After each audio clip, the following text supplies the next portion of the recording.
Welcome to the Retirement Evolved podcast with certified financial fiduciary Adam Bruno. So welcome back. This is episode 50. We finally made it. Lauren is not on with us today because we have a very special guest, and his name is David Brooks. Was really excited and thankful to get him here to talk to all of our families, to kind of really go into the details about why what we do is so important when we talk about Roth conversion and Medicare planning. And David, why don't you tell everybody a little bit about yourself?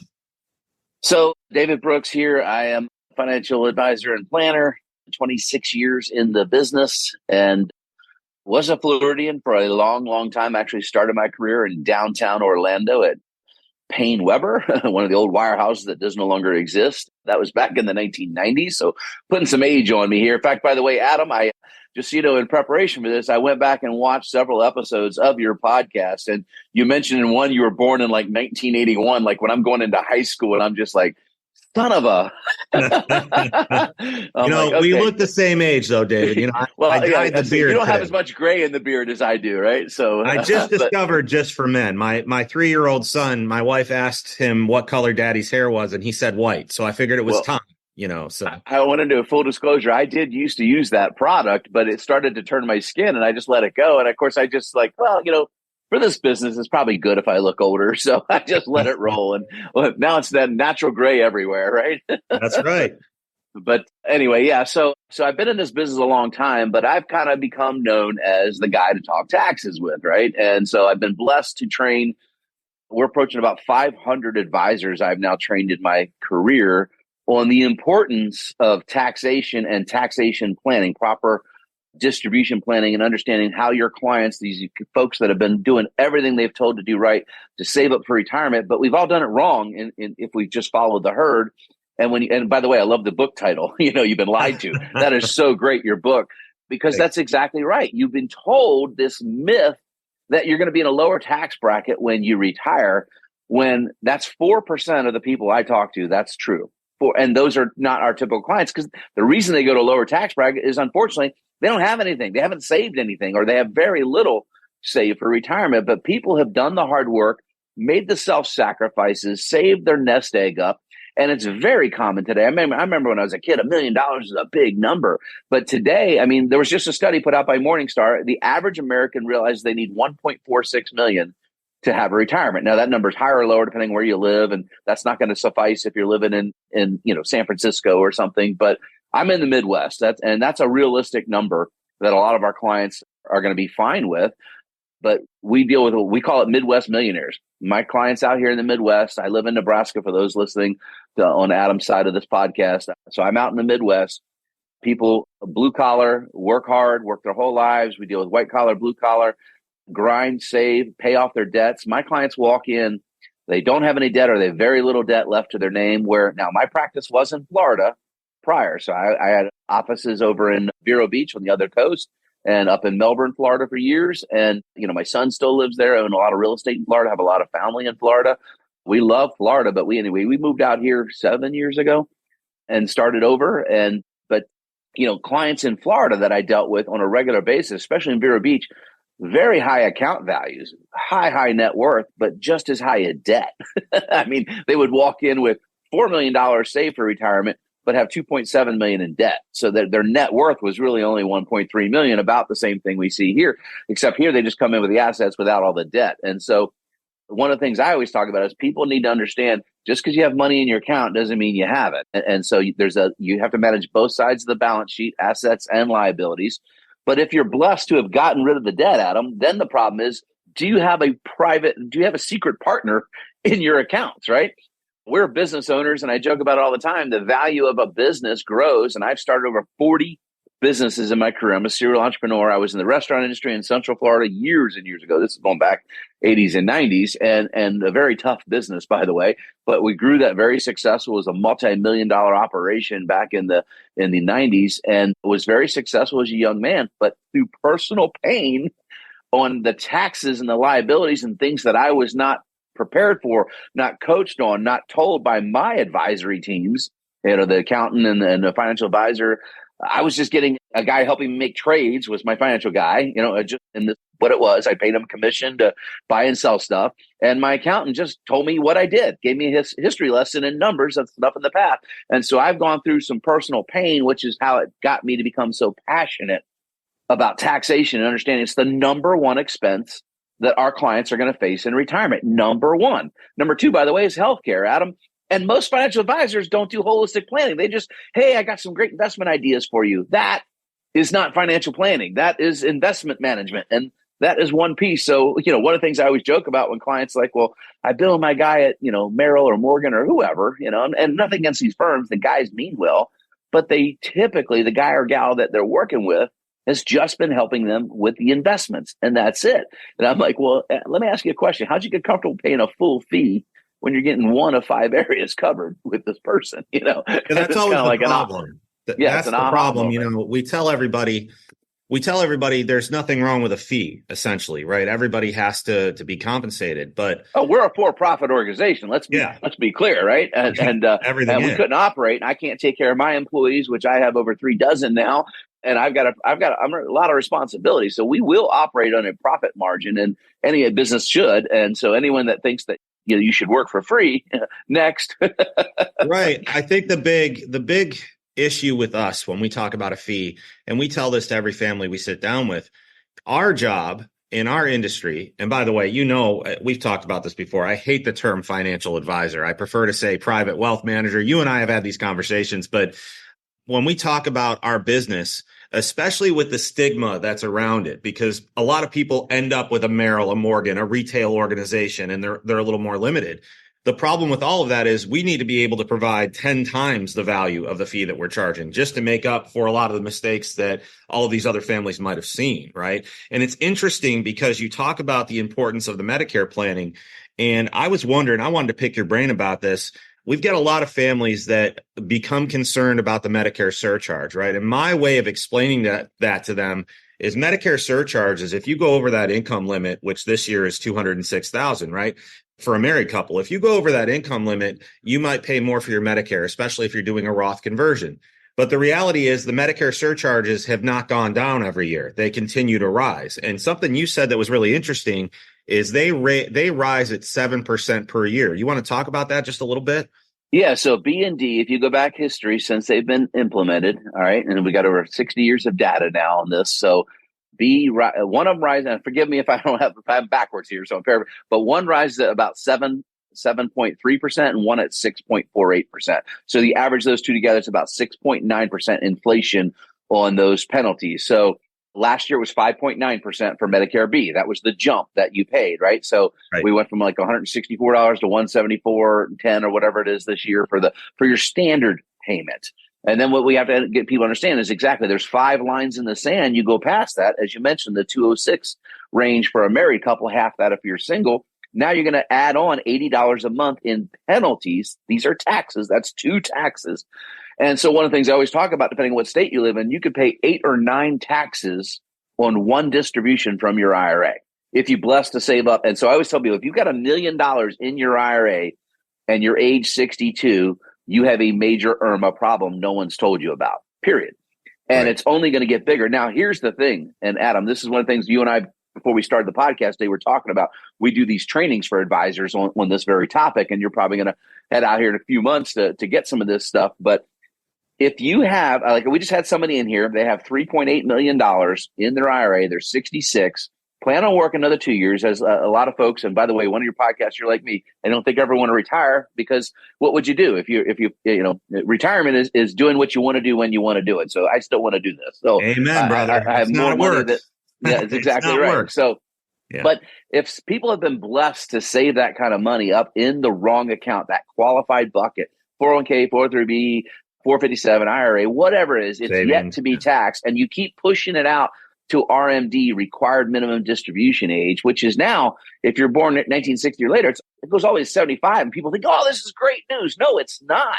You're going to pay about 40% more in taxes than those that start RMDs at 70 and a half, because your account's going to continue to grow. And so you're going to have to take bigger distributions out, pay more taxes, but it's not just the tax on the distribution. Now, you're blessed in Florida, so I'm assuming most of your clients are in Florida. I have several clients in Florida. But Florida, you don't have a state income tax. We do. So we have a state income tax of almost 7% here in Nebraska. Actually, it's under 6% this year. We did get a reduction. We're 5.84, and that includes any retirement income. So our clients not have to pay the Fed tax, but then they have to pay a Nebraska state tax. Now, our neighbor state across the river, just across our river here, is Iowa.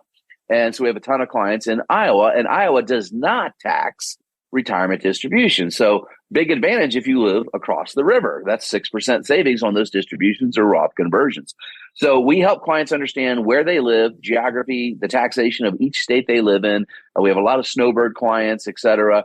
Our snowbirds go to Texas and Phoenix area more often than Florida from this area. But it doesn't matter. These states, we need to understand where you're going to live part of the year and what the taxation is at each of those states. And then we do all the computations to help them understand why we'd want them to be a resident of one state over another. And of course, it's not just the taxes, it's the healthcare costs. In Nebraska, we're blessed to have very inexpensive Medicare supplement policies compared to you. Like a Plan G where you are is about $350 for the same plan that only costs about $120 here. So crazy how that works. You know, and yeah, we have the higher deductible plans now. We used to have the higher deductible Plan F. And that's how crazy this is, right? The higher deductible Plan F, even if you needed to use the deductible and the max out of pocket, was still less than if you would have paid the monthly premium on the regular plan. Yeah, both my parents are on those. My dad's actually on a J prior to even F. You know, so it's been a long time since J Brown. But my mom has a high deductible F, and yeah, it's like $2,200 out of pocket a year. But her premium's like $71 a month. So she has a great plan that even with the $2,000 out of pocket, which guess who pays it? But anyway, if that happens. You know, it's still cheaper than buying her a traditional plan. Like I said, and a lot of people don't know that Medicare, your supplemental premiums and the Medicare Advantage plans that are offered in your area, we do a whole training on those, they're tied to the outcomes of your local hospitals, right? So the grades and the outcomes of those hospitals directly derive the expense and cost of those plans. So at Florida, you guys have, now it could have changed. I haven't lived there in 7 years, but you had 3 zones, if I remembered. So you had South Florida, you had Central Florida, which is where my clients were, and you had North Florida. North Florida was much cheaper, the zones you had for your Medicare supplements. But South Florida, where you guys are, anywhere, especially over in Miami, those plans were 3 times what they are up here in Nebraska when I moved here. So that's got to go in the equation too, because I have clients, hey, should I move to Florida because I won't pay state income tax? And we actually do the calculations based on what they're getting for healthcare. I'm like, actually, you'll save, $1,200 in income tax, but you're going to pay $5,400 more for Medicare. So maybe not, But again, you got to have a holistic planner that understands all the parts integrate together in a true holistic plan. It's not just investment advice. It's planning advice. It's proactive planning advice. And then, like the main thing we're talking about today, the taxation of those things, you got to factor that in, because that one distribution, that one RMD from that multi-million-dollar IRA will create IRMA A, IRMA B for the person who took the distro. If they're married, IRMA A, IRMA B, or a B and D, excuse me, for both, right? And then if you're in a state like me, a state income tax. So, and then on top of that, Social Security, if there was no other distributions, your Social Security is now taxable when it wouldn't have been. So there's 8 taxes right there on one distribution. And with IRMA accelerating, and our software will share this with folks, with IRMA accelerating, we have people that their Social Security is gone by age 88. Now, Adam, this is going to blow you away. A lot of advisors are not aware of this is what's coming. The IRMA penalties and the cost projected, and this is right from Congressional Budget Office, is so big, your Social Security is wiped out. A $3,000 Social Security is gone, because that's what you're paying to access Medicare 15 or 18 years in the future when these distributions from the IRAs get so big. And people have no idea that they're forced to take $500,000, $600,000 RMDs on these accounts. And they're at the max tax bracket. And of course, again, we try not to get political. I always talk about, I don't really care about party or person. They're all crooks. That's what I said. Yeah. Well, I care about policy, right? And so what I care about is the policy that the person will either vote for or will legislate or enact themselves. And how will that affect my constituents, and how will it affect my family? That's what I'm caring about. So, people get all worked up on politics, and I get it. I mean, even my own family, we have some heated conversations, if you will. But what we care about is understanding, look, our government has a spending problem. $34.7 trillion as of today. That's over $250,000 per taxpayer. We're on the hook for, and our interest expense right now, and the Fed inflation is reaccelerating as we speak, right? So we've been talking about this for a while. There's no rate cuts coming this year. acceleration of inflation, looking under all look at copper, by the way. Just pull up a chart of copper. Copper is a great indicator where inflation is. Dr. Copper, as we call it, is firing up. And so inflation is coming back. The Fed is getting themselves caught between a rock and a hard spot.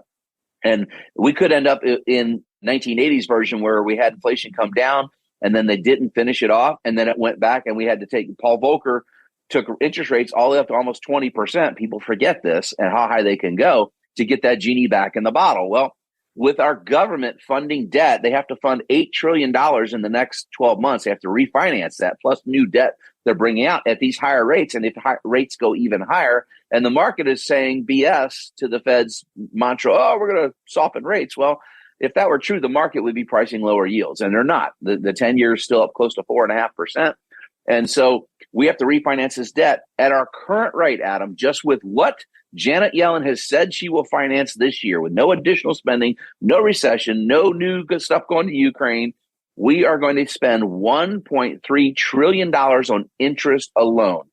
It is now going to be the single highest budget item in our federal government. And that is insane. And that's the biggest worry I have. And what I tell clients they should be voting on is who's going to tackle the debt, regardless of Republican, Democrat, Independent, Green Party. I don't care. Who's going to get serious and have big boy pants on and reduce the debt? And the way they're going to do that, just so you know, is through higher taxation and austerity measures. This is just science. It's data. So we will cut benefits to people that receive benefits in multiple forms. And it's not just Social Security. It's everywhere. Veterans benefits, Social Security trimming on the COLA adjustments. By the way, they just adjusted CPI again this past month. They threw out vegetable oil, coffee, cocoa, all that's no longer calculated. By the way, coffee, I'm a coffee nut. I drink, 20 cups a day. I'm a coffee insane person. Coffee's up 73% since last Labor Day. That's insane, right? And inflation's under control. BS. If you go back, now I'm going to age you here, bud. When you were born, so you were born, I believe you said 1981, if I remember listening to your podcast, right?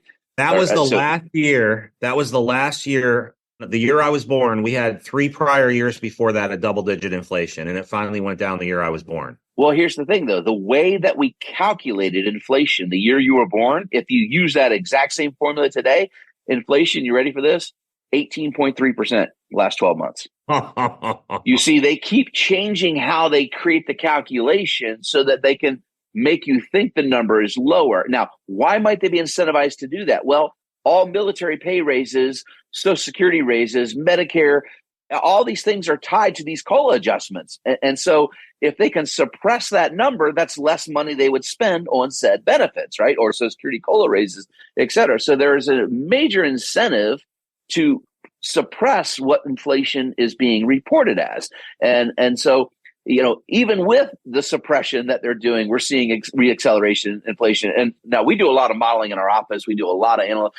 Our model shows 4.07% inflation in Q4. Right. And so that's a problem for the Fed. It's 100% over their goal, their stated goal. So do you think they really can lower interest rates? Now, I will tell you, maybe they do because of refinancing all that debt. There's enormous pressure to get rates lower so they can try to refinance some of this debt. So ultimately, I do think rates end up getting cut at some point. But the problem for you and I and for our families and that we're trying to help and for the listeners of this podcast is, listen, that's not going to get it done.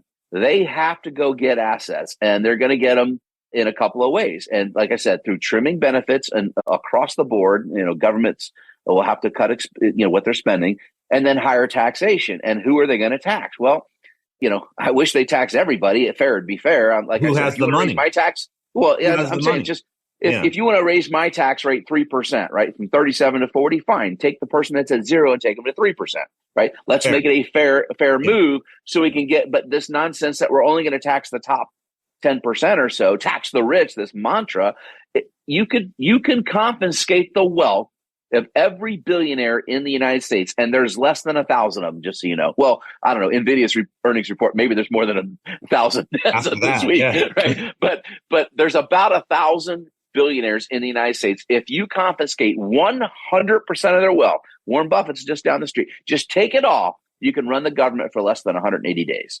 And then what are you going to do?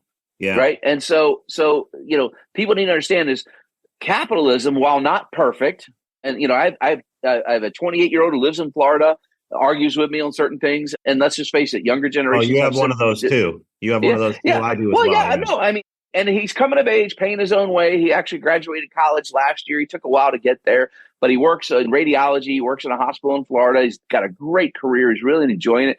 And he's starting to become aware of what things cost, taxes he's paying because he's making real money now. And so it's amazing how this self-awareness kind of gets people to start to think about things and say, don't get it political, son. Just think about how it affects you. Taxes on your car, right? Like here in Nebraska, we pay called a wheel tax. It's an insane amount just to register. Yeah. You have to pay extra money just to register your car every year. So there's certain expenses here that are extremely outrageous. Like in Florida, tagging my car was like $60 a year, right? Yeah, easy. Here, I've got a couple of nicer vehicles, but it's north of $5,000 a year to register my car. Okay, that's ridiculous. That's yes, ridiculous. David, I want to jump in. I want to jump in with something you said because I like to try and keep it high level. You are nothing short of brilliant when you talk about these numbers and the data. For me, you probably know this. I have a theater degree, an English literature degree, and a master's degree in secondary education. So I'm not even supposed to be on this podcast with you. But the reality is somebody explained this to me once, and I felt really good about it until I thought about the numbers. Everybody knows, if you have a $2 million house, but your income justifies it, it's not a strain on you because your income justifies the fact that you have a $2 million house. But when we think about our country as a whole, if there's $34 trillion in debt, right, and we wake up and there's an $8 to $12 million deficit, if all of our debt was called, and this was last year's numbers, if all of our debt was called and every individual American was responsible for covering that debt, the collateralized, the secure, the unsecure, the number last year was $654,000 per person just to cover all of that debt. None of that adds up to me as, yes, we can afford this $2 million house when we're already in the hole $500,000 before we get out of bed, right? It doesn't make a lot of sense, this whole idea of debt to income ratio. Do you kind of agree with that? Because it would seem like the government in that vein is kind of pulling one over our eyes as well. You mentioned how they change calculations. Well, they can change loan to value and all those numbers. It just doesn't seem right to me. No, absolutely. And there's different ways you can calculate that. And that 650 number you're referencing includes all of it, not just the 34 trillion in debt. That includes the unfunded liabilities. So which is actually about 150 trillion. When we have to pay out Medicare for the next 50 years, pay out Social Security, veterans benefit, all those things are included in that. But if you were to just take just the interest that we're going to pay, now here's the thing: there's about 340 million people in this country. Not all legally, I get it, but and then you've got only about 100 million of those that actually work, that are producing for society, right? We have children included in that, right? So, but you have about 100 million people actively producing economic benefits for our country. And again, I'm a pro-immigration guy. I'm just a legal immigration guy, just so you know. We need workers but we need the right types, but we need to have some constraints, but we can get into that. There needs to be a process. There needs to be a process. No, absolutely. Absolutely. And that's never going to happen. We just can't get everybody to agree on it. Yeah. Yep. So, but it has to be done exactly the right way, and everybody should pay their fair share. I love that. Right. Yeah. So now if you just take just the interest that we're having to pay on our debt by the actual person that pays income taxes, because only 48% of those 100 million pay income taxes. So we got over 100 million working, but only half of those, not even half, actually actively pay taxes. Most are getting tax credits and incentives the bottom half, and they don't pay a dime, which again, I don't think is fair. I think everybody should, and again, I don't think we should burden them with 20% taxes tomorrow. That would crush them. But I think if we simply had a real move, 1%, then 2%, then 3%, then slowly walk them into being part of the solution, not the problem. And let's lift people out of poverty. Let's not hand out and tell them to stay there and, oh, woe is me, victimhood world that we live in today. But anyway, get on another channel. But it's $46,000 per year in interest per taxpayer. Holy crap. So here, think about that. So do you personally feel, you listen to this podcast, do you feel you get $46,000 worth of benefits from the federal government? Does that include your state, the federal government every year? And I have to say no, right? And I pay way more than that, right? So this is the thing. We need people to get serious about this, but let's get back on task here. We know we have a spending problem. We know we have a government problem. So for our clients that have worked so hard to save, we're not trying to show people we don't need loopholes. I don't need some, oh, this is a tax haven or something. I don't need to go to the Cook Island to create some trust or go down to the Cayman Islands or Swiss bank accounts. There are 1,700 incentives in America's tax code between the 50 states and the federal government that are there. They're the rules Congress has said, hey, we want you to play by these rules. We have laid out these incentives because it drives economic benefit for our country. Therefore, they incentivize you to do things. And if you understand them, you will pay less taxes over your lifetime. And these are things we teach.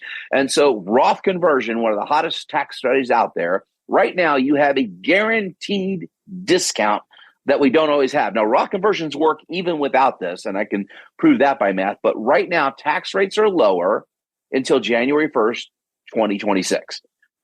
What is known as the Trump tax cuts, actually the Tax and Job Act of 2017, expires the personal discount on marginal tax rates. And by the way, the brackets shrink as well. So about half of the people, dual income, middle income Americans that are in the 24% tax bracket today, over half of those people, when 24% goes to 28, that is the law. But over half the people in 24%, Adam, a lot of people don't know this, a lot of advisors on this, will go to 33. They won't go to 28. Because where the bracket is. And I'll send you the bracket. So the bracket gets cut. So people, a dual income family earning about $350,000 today. So just think about a chiropractor and his wife, maybe a nurse at the hospital. They might be earning $300,000 to $400,000 today. White collar professionals or a guy who owns a construction company or a plumbing company. And they're because of standard deduction so big as well, which gets cut. They're in a 24% tax bracket if they're joint filers today. They actually go to 33%, not 28. If you look at the brackets the IRS has published for 2026. And so when we share this with clients, hey, would you rather pay 24% now or 33% later of a bigger amount? And therefore, the Roth conversion typically makes sense. And I'm a huge advocate. Like I said, I teach a lot of advisors. I actually did a podcast with another advisor not that long, another Adam, a good friend. And we kind of debated this thing of Roth conversions. And he likes the idea for smaller clients or smaller net worth or lower tax bracket folks, but he's struggling with the bigger ones. And I'm just like, look, it's just math. I mean, same thing with like life insurance, right? Cash value life insurance. A lot of people like to use it. A lot of people don't, and people don't understand. I'm like, look, it's just math to me. If I put this much money in life insurance and your kids get this much, or we leave it where it is, and then there's an estate tax, which is coming, and your kids get less, which one do you want me to do? You tell me, client, and I'll do it. So we don't ever talk really product. We talk concept and strategy, right. And then we let the math work the problem out. And then we simply share the results of the math and say, hey, look, we can save you X by doing strategy A. We can save you Y if we add on strategy B. We can actually save you Z if we add on strategy C, or we can stay the course and this is what you'll pay. What would you like us to do? And right. So it's very simple. Let the math show the path so that people understand what they're doing. And for some clients, they want to benefit their children or even their grandchildren. And again, every client is different. And we can design strategies to do that. So not to get too deep in it, but one great strategy is called a CLAT. It is a charitable lead annuity trust. Now, there's many ways to set these up. So I don't want to get people confused, and do not do this without talking to somebody who knows what they're doing. All right? An attorney, which we are not. Yeah. So, but with a charitable annuity leads trust, people don't realize there's what's called a discount rate, Adam. Basically, we get to discount the assets that we donate to this charity, giving us a higher tax deduction. That rate is set by the IRS every month. It's called the 75/20 rate. Currently, it's about 5.4%. When the Fed raises or lowers interest rates, which we know they're going to do probably next year aggressively, we don't know exactly when, but when they do, there will be an amazing opportunity to utilize this strategy because that rate will go down as well. So during COVID, in April of 2020, that rate went all the way down to a historical low of 0.4%, which increased drastically the charitable deduction you got for pushing dollars into one of these type of vehicles. Now, again, this is not a strategy. This is not tax advice. This is not investment advice, not legal advice. This is simply making you aware there are probably multiple strategies. We have 120 of them that we layer together to help people that have done the hard work, Right. saved up millions of dollars in IRAs, to help them discount the cost of moving those accounts to tax-free accounts like Roth IRAs. And the massive benefit on the other side is the Roth IRA. I like to call it a freedom account. I'm wearing a flag right now. It's Memorial Day weekend we're going into. Right. I love freedom. I love liberty, right? I'll be marching. We're the title sponsor of a patriotic parade in downtown Omaha here this weekend. I'll be marching that parade tomorrow morning. I love freedom and liberty. I'm thankful for the veterans, my father and my brother, both who've served in live combat, for their service. And thanks to any veterans listening to this. But listen, the Roth IRA gives you freedom. You do not have to take distributions if you don't want. Therefore, you can keep amassing and growing those assets if that's what you want. You can take distributions, and if you follow all the rules, they can be 100% tax-free, and you can pass those assets on to your beneficiaries. Now, I'm not talking about estate tax, but income-wise, tax-free. These are amazing benefits. And by the way, you could leave those to grandkids and give your grandkids a Roth, and then we can show you, by the way, how to put that in a structure using another special trust where we can create a stretch IRA when those were eliminated. So we can actually have your kids grow those dollars for 20 years in a Roth IRA, potentially tax-free. Again, you don't know what you don't know, man. We say this all the time on our radio show and our TV show we do up here in the Midwest. But there are so many strategies people are not aware of. And this is why we think it's so important to. And people ask me, why do you teach other advisors? Aren't they your competition? Man, I live in a world of abundance. There are more clients that need our services than I could ever serve. Exactly. I don't take on clients personally anymore. We had a guy come in this past week, net worth well over $100 million. And well, what if I want you to be my advisor? I'm like, well, you don't want that. I promise you. I'm on the road a lot. I travel a lot. I do a lot of speaking engagements. You want a team of advisors, and that's what we offer. We have 12 advisors on our team right now, and we're growing that. But all my clients get 3 to 5 advisors on what we call pods. So they got multiple brains thinking all the time to help strategize. And my guys, now every office is different. I get that. But my office, we don't see clients on Friday because every Friday, in fact, when I'm done this podcast with you, I'll walk into what's called case review meeting. And all the advisors have to present anything they plan on presenting to a client next week. Any of the meetings that are scheduled next week with any clients, whether it's a review or a new prospective client, they have to present it to all the advisors. And we're like the wolf's den, man. We're picking each other apart, like, ha, you missed one. And so iron sharpens iron, and that's how we put together collaborative work. And that's so important. And I know you've got CPAs you partner with right there by your office. Right. You've got a couple of attorneys. I learned all this listening to your podcast, by the way. This is so important. People understand whoever you're going to work with an advisor, they're kind of the quarterback, if you will. You got to have all the pieces on the team listening to the quarterback. And so they run the right route. So if you're a state attorney, your elder attorney, your business attorney, if they're not the same person, they got to be collaborating and talking to your CPA or tax preparer and your financial advisor. If all three of these are not cohesively understanding the strategies, one can do something that can harm the other. And it's critical people understand what true holistic advice is, which is why we always say work with a fiduciary-based independent advisor and make sure we understand that, hey, everybody should be doing what's in their best interest. A lot of great advisors at all the firms we mentioned earlier, by the way. I started my career at the wirehouse world. But most of those guys still work off what's called a suitability recommendation, not a fiduciary level. There's, disclosure here. Everybody should be doing. Most advisors are great people and want to do great service. There are a few bad apples in every industry. I wanted to jump in. I wanted to talk to you about something that's really important. I got a couple things, actually, and I'll just kind of fire through them a little bit. It's funny that you brought up Adam. I thought about this the other day. I don't know Adam that well, but I was listening to his take on the possibilities why Roth conversions isn't efficient.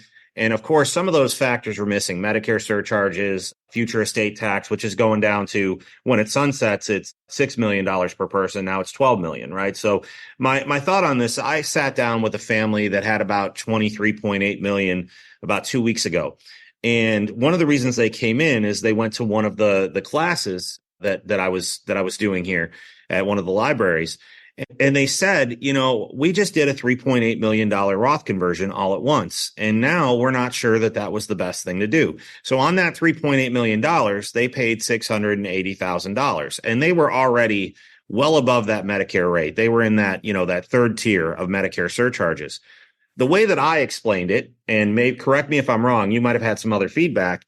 I knew going into 2026 that we're looking at anywhere from 4 to 5% increases in the different tax brackets. So if you just multiply that 3.8 million by 4%, to me, that's a savings right away, right? I mean, looking at it that way. So, sitting down with this family and trying to get them to understand that. And then that's number one. The other issue that you run into sometimes that maybe you can speak to, so I'll give you two in a row here. You actually have this idea. For me, I have three items that I look at when we're trying to consider a Roth conversion. The first one is the savings that you're going to see as the family that's sitting in front of me, right? You're going to see this much in savings. Now, if you reinvest your dividends, which we haven't even talked about, you reinvest your RMD, and now you have to pay taxes on the capital gains. So you have a separate number for that, which usually adds up to a pretty hefty amount that's being saved. And you and I both know, though, the heftiest amount is the one that goes to the kids, right? Because it saves them hundreds of thousands of dollars in potential taxes to them, because we all know what the government does and what the IRS does. They're crooks. So now they found a way to double dip. When you die, rather than having a stretch IRA or being able to stretch that out over the rest of your life, now all of a sudden these kids only have 10 years to take the money out. And they're smart, right? Just like with the RMD and pushing that off, everybody thinks, oh, great. Well, not really, because the IRS doesn't go away. It's the Immortal Revenue Service. So they know the longer they push it, the higher the likelihood that tax rates are going to be higher when the RMD comes out. So with the kids, they're adding. And that 10th year, exactly. In that 10th year, it's all got to come out. And, right. And our modeling we couldn't even get clarity on that, right? We couldn't even get clarity on whether they had to take one out for 10 years, like every year they had to take it out, or they could wait till the 10th year to take it out. When this first happened, when the Secure Act first passed. Oh, yeah, we went back and forth 3 times. Yeah. We didn't know. So I guess my question to you is, what's some of the feedback you would have given that family, the first family that I talked about? And what is some of the feedback you give to people? Because this just happened as well. People that are actually probably spending the RMDs, and maybe they don't have the direct, family that they're leaving any money to. Maybe they don't have kids. Maybe they don't have nephews, nieces, whatever it might be. What kind of advice do you give them based on, looking at that savings, right? It's not as hefty if we're not concerned about where the money gets left to. I mean, what kind of feedback do you give for that? Well, you're absolutely right. The tax brackets increase. So the nuclear option, as we call it. So we have that actually as a plan for a lot of our higher net worth clients that have still. So we do conversions over 6 to 8 years typically, right? We're trying to maximize the efficiency of the conversion. However, we build a backup plan, which is when legislative changes come. So we're trying to squeeze everything we can in the brackets that are available for us today. But when you have clients that have such a big amount in that account, like that $3.8 million you just brought up, that you're right. Next year, they could have done a chunk of that at a lower bracket, right? So they got to get a little bit more in each of the brackets up, saving them probably, $50,000, $70,000 in taxes on that conversion. So what we do is we actually show them a max plan for this year and then do the nuclear option next year. Now, we also have it on the quick draw. We are ready because elections have consequences. If by some reason, of course, this is what's proposed, it's on the White House website, what is proposed for January of next year, if the Biden were to get reelected, and there's it's 50-50 or something right now, whatever it is, but and they were to have control of both houses of Congress, you could expect higher tax rates in 2025. So you would want to do those conversions this year and be no problem. So I would counsel people, look, it's not that big a deal in the greater scheme of things, that kind of net worth. It's probably a good thing you got it over there because now you have freedom. 5-year clock on that conversion is counting, et cetera. So what I would counsel those folks is, are there strategies, and there are there strategies you would like us to help implement to reduce that tax burden you just paid? In other words, if I could shave off $100,000 of that $600,000 plus tax bill you save between now and the end of the year with some other planning strategies, would that benefit you? And of course, if the client says yes, and then we get into the conversation of how those things can happen. And so one of the questions I always ask clients or prospective clients, or my guys do and gals do, is, hey, do you mind if I ask, is philanthropy part of your life? Are you charitably inclined? Do you give to anybody? I don't care if it's $250, to the local Red Cross when something happens, you live in a storm area, or really donating, or you're tithing like I do to a church or synagogue or mosque or whatever it may be, or you're giving just in, like we bless over 20 charities here locally. It's kind of in our DNA. We love to give back. And so I'm writing checks every month somewhere.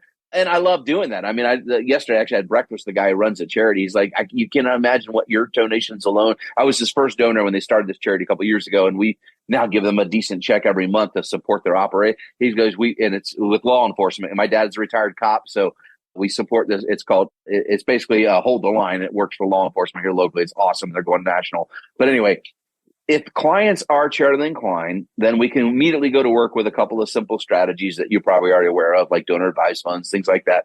Accelerate some of their donating forward to mitigate the tax bill they've already paid this year. Even if they're not, though, I simply ask, well, let me ask you a question. This is your pie of stuff. This is your stuff, right? And I just draw a line in there and about 40% of it and go, if you happen to pass away tomorrow, this chunk goes to the government, this chunk to your beneficiaries, your kid. Do you mind if I move this line that's on your kids so that 60% maybe that's going to the kids? If I move that to 70%, do you mind if I just move that line where your kids get 70%? And then I draw a line in the IRS portion and I cut that in half. But if I give half of the IRS portion to a charity, do you mind if I do that? Your kids are going to get more. So, but do you mind if I'll even pick charity if you're not charitably inclined? They're like, well, no, I wouldn't mind that. Great. You're charitably inclined. And now we get to work on a little bit more advanced planning and help them understand, because one of my core values here is stewardship, right? So we have SMART values for our firm, and stewardship's our first value. I am trying to help my clients be better stewards of the money, and I have no problem paying the IRS, paying the government for my fair share. They do provide services for me, right? I get services from the government. I just don't think at the level I'm paying. But anyway, so if the government was a better steward, I have no problem. So I'm simply helping my clients understand why these incentives are in the tax code. In other words, why are charities tax-free? Because they take the burden off of the government. They provide amazing services. Like we have an awesome charity here in town called Open Door Mission that we write big checks to, and we support quite a big projects for them every year. They help homeless people here. The government's not having to do it because the charity is stepping in and doing the service, right? So charities are much more efficient. 90 cents of every dollar typically you give to a good charity goes to the actual person that's in need, right? The benefit. And that's what people need to understand in society. We don't need the government trying to provide all these services, because now you're adding lifelong employees, pensions. We don't need any of that. Just let society provide, and people will. People are innately good, right? And I think they would. So we want to continue, I believe, until if you want to get on the other side of this, we get debts under control. We should incentivize more charitable giving. I mean, increase, not just dollar deduction, maybe give 2-for-1 deduction. And then the government wouldn't have to provide these services. And we would get, anyway, I could solve all these problems through math and logic. Well, it's interesting in the political world, that's not allowed. It used to be, and I've talked to somebody about tithing and things like that. And I feel like it's sometimes not enough to just tithe to your church, because if you really think about it, history has shown us that most of these charities, most of these things that happen with the other charities that we might give to went through the church, right? So now you're giving 10% to the church, right? Before your harvest, right? That's what the Bible says, right? Yep. So in my mind, like you, being charitably inclined, I look at that as a responsibility and as a tithe as well, because where are these other organizations going to get it now? It's not the church handing them out.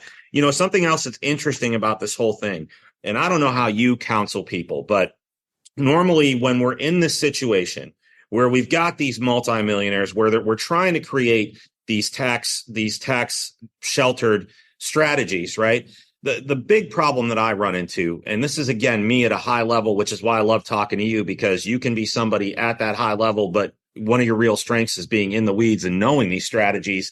I have a team that knows a lot of these strategies, so I lean on it a little bit more.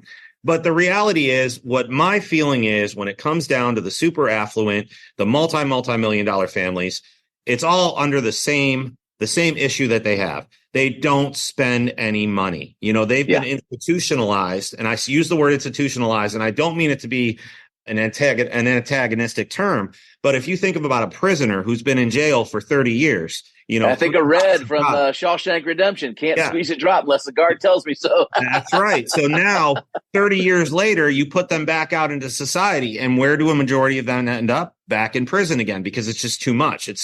So these families, think about that, especially the multimillionaires. They spent their entire lives working, following that schedule of putting it away, making sure we have enough. And now you look at them and you tell them, do you want to leave, 15, 20 million to your kids? Is there anything you want to do? Well, we have a pretty modest lifestyle. Well, that's not what we asked, right? What so many of the people in our industry focus on the performance, the returns. And to your point, in an IRA, why in the heck would we still be having high double-digit returns when 3/4 of that could potentially end up going to the IRS anyway? So people look at us like we have three heads when we say, number one, why are you getting these high returns? Number two, why aren't you spending more money? It's completely the opposite of what they normally hear, because in my mind, you've been institutionalized to believe that you shouldn't spend more. So for us, Hey, the go-go years are real. We talk about that all the time. Like the first 7 to 10 years when you're ready to retire, if there's things you want to do, I mean, I've arm wrestled people literally at the table to get them to spend their own darn money. And I've booked vacations for people in the room. I've booked cruises for people in the room. I've actually got an Airbnb account set up for a couple. I have a sweet couple up here, and I love them to death. And they were just so tight. I don't know if we can. Yes, we will not let you run out of money. But let me tell you, you're not going to have because listen, day one of retirement, you have the best mental health, physical health, and financial health of your retirement, period. And they're going to decline from there. So if you want to do stuff, now is the time. But most financial professionals, let's just say, oh, we got to grow. I mean, I had a lady, unfortunately, $4.5 million or so. Husband passed away, unfortunately, early. Widow, has 3 kids.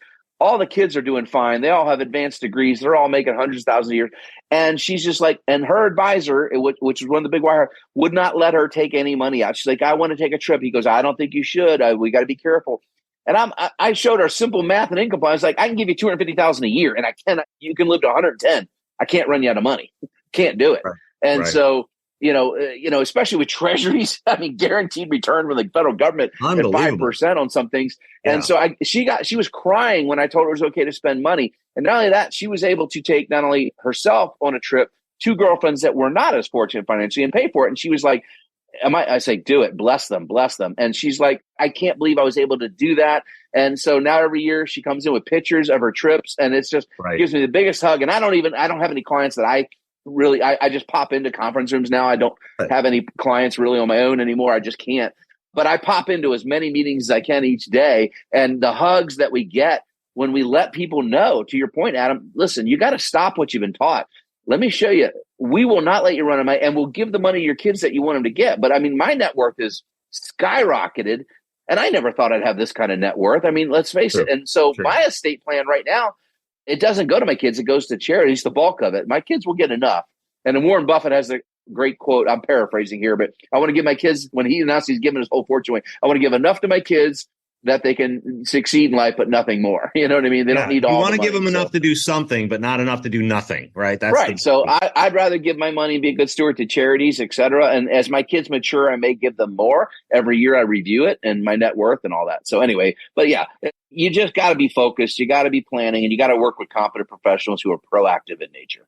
So one other thing I wanted to talk about, I know you got to jump off, and I've got another Zoom as well. We don't get enough time together, brother. I can't wait to get out there and see you and do one of these masterminds with you, just because, like you said, iron sharpens iron. One of the things that I want to talk to you about, though, was this idea that you said, Medicare B is up again. You're probably aware of this. Last year, the first time that they actually lowered Medicare Part B, now we're at 179 or something like that. Last year was 154. But the reality is that had been the first time in like 11 to 12 years, I think it was, that we had seen a lower Medicare Part B cost.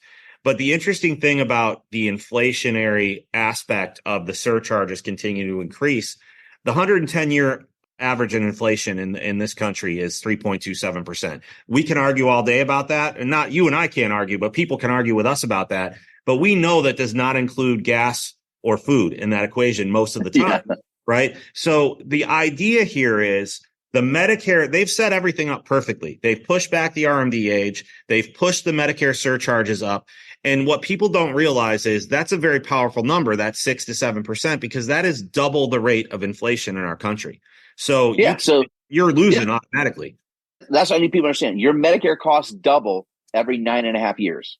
Right. That's the rate they're going up. So if you have a 30-year retirement, that's 3 doubles. So even if you're at the low end and you're paying $175 right now, right? That's $350. That's $700. That's $1,400 a month you'll be paying a single person to access Medicare. $2,800 a month for a married couple 30 years from now. Yeah. Their Social Security's gone. That's what I'm saying. And for clients that are at the top end where it's $1,200 a month, double that 3 times. And now you understand why we have clients and we show them at age 90, you won't get Social Security. You'll owe the government $800 a month. And we That talk a is a lot fact.